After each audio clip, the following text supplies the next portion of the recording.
پیغمبر ہوں, مجھے خدا نے لوگوں کی ہدایت کے لیے اور لوگوں کو اپنا پیغام پہنچانے کے لیے سلیکٹ کیا ہے, تو اللہ کے ذمے ہے کہ اس کا سچا ہونا ثابت کرے. یہ ایویڈنس کس کے ذمے ہے؟ اللہ کے ذمے. اور جب اللہ ثابت کر دے تو پھر اس سچے پیغمبر کی ہر بات کو ثابت کرنا اللہ کے ذمے نہیں ہے. اگر یہ اللہ کے ذمے ہوتا تو پھر اس پیغمبر کا سچا ہونا ثابت کرنے کی کیا ضرورت تھی؟ نہیں آئی میرے خیال بات.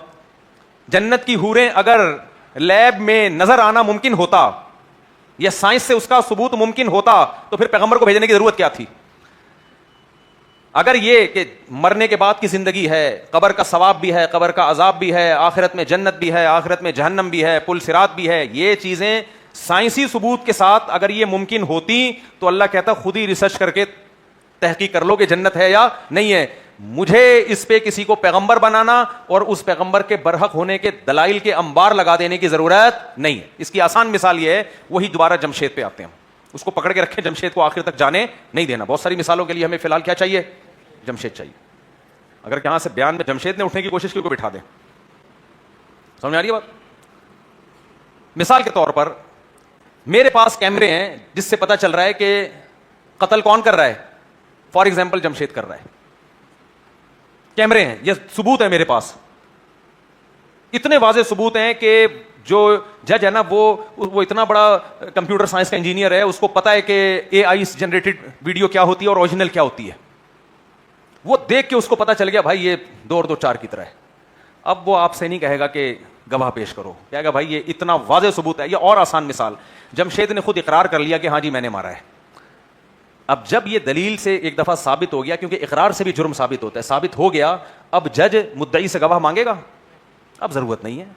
تو میرے بھائی اگر یہ چیزیں جو اسلام نے ہمیں بتائی ہیں, جنت, جہنم, قبر کا عذاب, قبر کا ثواب, موت کے بعد دوبارہ زندگی ہے, اور جنات کا وجود, فرشتوں کا وجود, یہ ساری چیزیں سائنسی ایویڈنسز سے ثابت ہوتی, ثبوتوں سے ثابت ہوتی یا کل ہو جاتی, پھر اللہ کو پیغمبر بھیجنے کی اور پیغمبر کو سچا ثابت کرنے کی ضرورت نہیں تھی. جو چیزیں سائنسی ثبوتوں سے ثابت ہوتی ہیں ان کے لیے پیغمبر دنیا میں آتا ہی نہیں ہے, اور وہ پیغمبروں کا ٹاپک ہی نہیں ہوتا. اس لیے بلا وجہ جو ہمارے کچھ دیندار لوگ مذہب کو زبردستی سائنس سے جوڑنے کی کوشش کر رہے ہیں, یہ بھی غلط ہے. 2 انتہائیں ہیں ہمارے یہاں. ایک انتہا تو یہ کہ مذہب کو سائنس کے مقابلے میں لا کے کھڑا کرتے ہیں, یہ لبرل اور ملحد قسم کے لوگ ہیں, اور کہتے ہیں مقابلہ کرتے ہیں سائنس تو ثبوت مانگتی ہے, مذہب کے پاس ثبوت نہیں ہے. یہ ایک انتہا ہے. دوسری انتہا یہ کہ زبردستی مذہب میں سائنس کو گھسیڑ رہے ہیں, زبردستی. لوگوں نے اتنی موٹی موٹی کتابیں لکھ دی ہیں قرآن اور سائنس کے نام پہ, ان میں کچھ باتیں ٹھیک بھی ہیں, ساری غلط نہیں ہیں. اتنی موٹی موٹی کتابیں لکھ دی, یہ بات تو قرآن نے 1400 سال پہلے بتائی ہے, یہ بات تو قرآن نے 1400 سال پہلے بتائی ہے. پھر کھینچا تانی کر کے ان آیتوں کو توڑ موڑ کے اس سے نیوٹن کے نظریوں کو ثابت کر رہے ہوتے ہیں. بھائی یہ نہیں کرو یہ کام, یہ قرآن کا ٹاپک ہے ہی نہیں, موضوع ہی نہیں ہے. مادی ترقی یا مادے میں رہ کے ہم نے کیسے ترقی کرنی ہے, یا اس دنیا کی زندگی کو ہم نے کیسے بہتر سے بہتر بنانا ہے, کس لحاظ سے کہ ہم معاشی ترقی کریں, یا ہماری صحت اچھی ہو جائے, یا ہماری سڑکیں اچھی ہو جائیں, یا ہمارا ملک ترقی مادی لحاظ سے ترقی کرنا شروع کر دے, یہ قرآن و سنت کا ٹاپک بولو ہے ہی نہیں. اس کی سب سے بڑی دلیل صحیح مسلم کی حدیث ہے.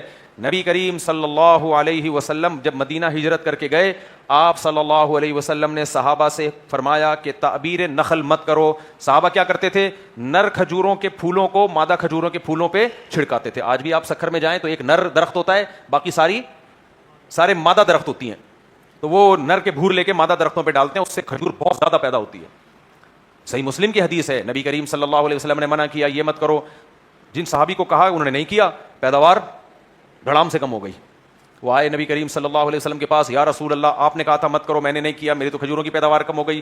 حدیث کے الفاظ سنو, آپ صلی اللہ علیہ وسلم نے فرمایا, انتم اعلم بامور دنیاکم منی, دنیا کے معاملات تم مجھ سے زیادہ جانتے ہو. کئی فقہا محدثین یہ بات لکھ چکے ہیں کہ پیغمبر کا موضوع دنیا بولو نہیں ہے, یہ موضوع نہیں ہے اسلام کا.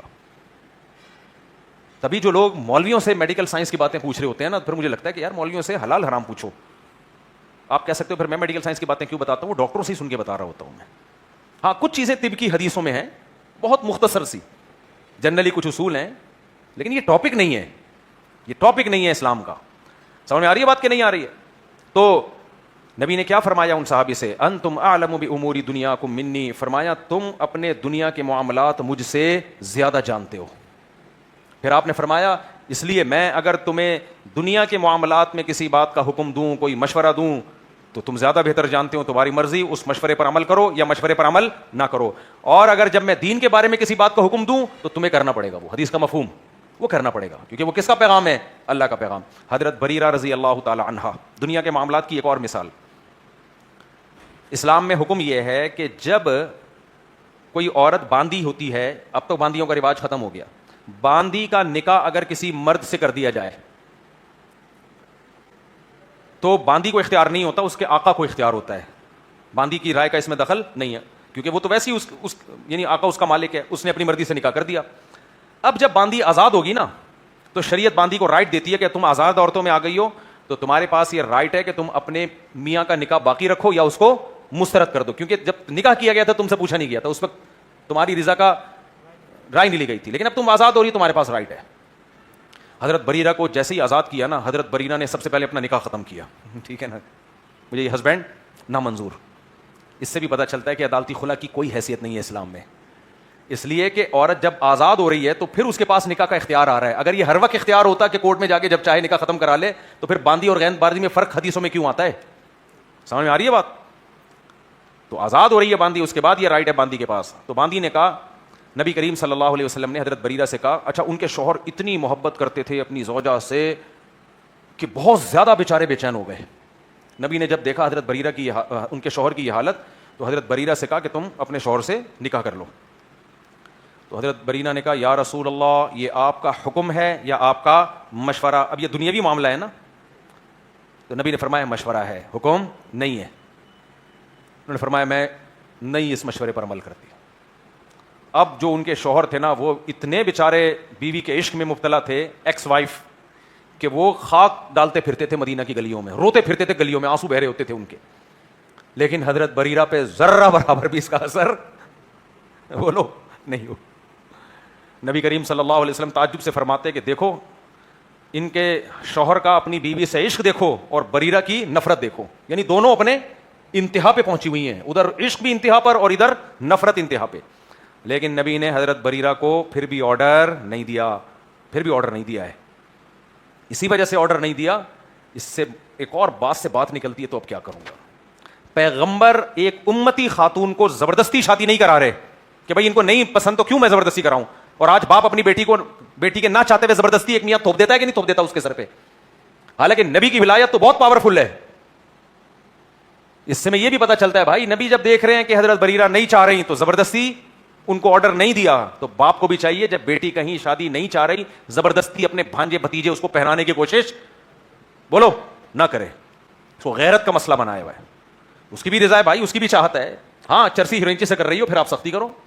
اسی طرح کسی کی بیٹی کو بھی اپنے بیٹے کو پہنانے کی کوشش نہ کرو. بیٹا نہیں چاہ رہا, نہیں تو کرے گا وہاں پہ, ورنہ میں ساری زندگی کبھی تجھ سے بات نہیں کروں گا. یہ ہماری پرمپرا ہے, یہ ہماری روایات ہیں وغیرہ وغیرہ. آگے میں پھر چھوڑ دو یار, نہیں اس کا موڈ ہے تو کیوں بات چیت بند کر دو گے, اس سے کیوں زبردستی مسلط کر رہے ہو. نبی صلی اللہ علیہ وسلم کی سیرت ہمارے سامنے ہے. تو آپ صلی اللہ علیہ وسلم نے فرمایا کہ دیکھو کتنی نفرت ہے اور ان کے شوہر کو کتنی محبت ہے. تو اس سے ہمیں صاف پتہ چل گیا ہمارے نبی صلی اللہ علیہ وسلم یا پیغمبروں کی جو دعوت کا دائرہ کار ہوتا ہے وہ دنیا نہیں ہے. پیغمبر ہمیں یہ تو بتائیں گے کاروبار کے فضائل کیا ہیں, تجارت کرنی چاہیے, ملازمت پہ تجارت کی فضیلت ہے, کون سا بزنس کرنا ہے, پیسہ زیادہ کیسے کمایا جائے گا, یہ ہمارے نبی کا ٹاپک بولو نہیں ہے. ہمیں یہ تو بتایا گیا ہے کہ ہاں کچھ چیزیں حرام کر دی ہیں جو جس کا دین سے تعلق تھا. تجارت میں بتا دیا سود نہیں ہو, جوا نہیں ہو, غیر یقینی بے نہ ہو, وہ آگے جو فقہ میں اس کے حکام ہے. باقی آپ نے تجارت کرنی ہے, آپ نے ملازمت کرنی ہے, آپ نے جہاز اڑانا ہے, آپ نے ڈرائیور بننا ہے, آپ نے ٹرین کا پائلٹ بننا ہے یا ہوائی جہاز کا پائلٹ بننا ہے یا ڈاکٹر بننا ہے یا انجینئر بننا ہے, بھائی یہ مذہب کا شعبہ نہیں ہے. وہ ایک آئے تھے نا کووڈ کے دنوں میں, قرآن و سنت سے قہوہ بنا رہے تھے. وہ کووڈ میں وہ کہہ رہے تھے میں قرآن و سنت سے علاج کرتا ہوں, اور ایسے کئی حکیموں نے قہوے پلا پلا کے بہت سے لوگوں کو قبرستان پہنچا دیا ہے. کہہ رہے ہیں ہم قرآن و سنت سے کووڈ کا علاج کریں گے. تو کچھ چیزیں ملتی ہیں میں قرآن و سنت میں, اس کا میں منکر نہیں ہوں. تو یہاں ایک سوال پیدا ہوتا ہے کہ یار آج دنیا میں عزت تو انہی کتابوں کی ہے جن کتابوں نے سائنسی ٹاپکس کو بنیاد بنائے. دنیا میں سب سے زیادہ عزت سائنسدانوں کی ہوتی ہے نا. یہ سائنسدان ہی تو ہیں جو ہماری ترقی کا ذریعہ بنے ہیں. سائنسدان نہ ہوتے یہ پنکھا ہوتا؟ بولو. سائنسدان نہ ہوتے یہ مائک میرے یہاں لگا ہوا ہوتا, میں گلے پھاڑ پھاڑ کے چیخ رہا ہوتا آپ کے سامنے. کیا خیال ہے؟ اور جب گلا خراب ہوتا تو کوئی سائنٹسٹ ٹھیک کرنے والا نہ ہوتا, یا ڈاکٹر